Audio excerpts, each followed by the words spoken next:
बहुत सारे पेरेंट्स हमारी ओपीडी में अपने बच्चों को लेके आ रहे होते हैं कि इसका जो पेशाब करने का रास्ता है वो अपनी नॉर्मल जगह पे मौजूद नहीं है।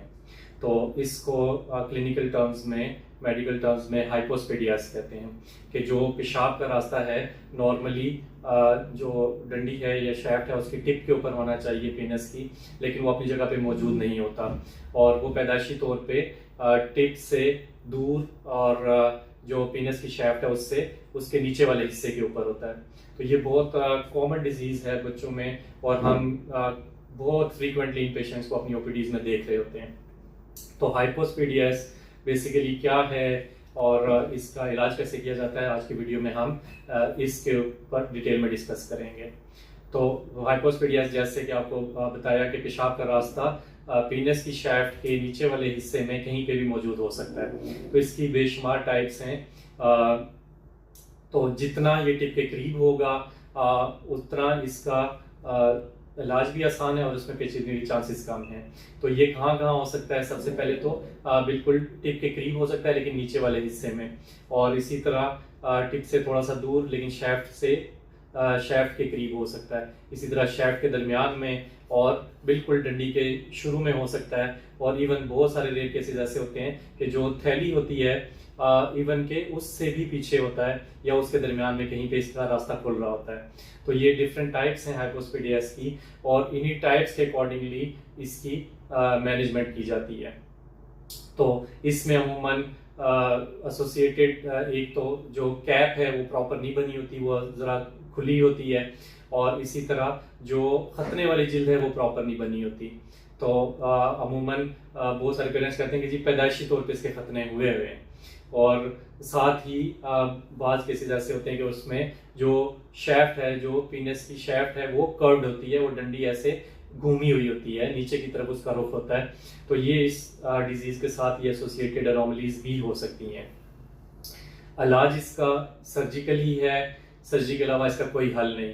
और यूजुअली जो सर्जरी की जाती है वो 6 से लेकर 18 महीने के दरमियान इसकी सर्जरी को परफॉर्म किया जाता है। और जो सर्जरी करने के लिए जो चीज़ें होती हैं, हर सर्जन उसकी अपना लेवल ऑफ एक्सपर्टीज़ और लेवल ऑफ कॉन्फिडेंस होता है कि किस एज में वो इसको अच्छा परफॉर्म कर सकता है, और बाद लोग इससे भी लेट की सर्जरी परफॉर्म करते हैं।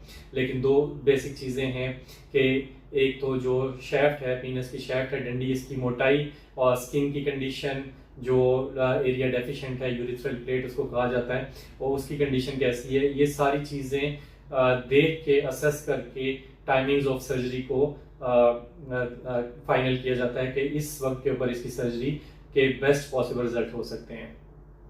तो जब हमारे पास पेरेंट्स आते हैं बच्चों को लेके, तो अगर तो बहुत छोटा बच्चा है तो उनको रिकमेंड किया जाता है कि इसके खतने नहीं करवाने, सर्कमसियन की स्किन क्योंकि उस सर्जरी के दौरान यूज़ की जा सकती है, तो ऐसे बच्चों में सर्कमसियन रिकमेंडेड नहीं है।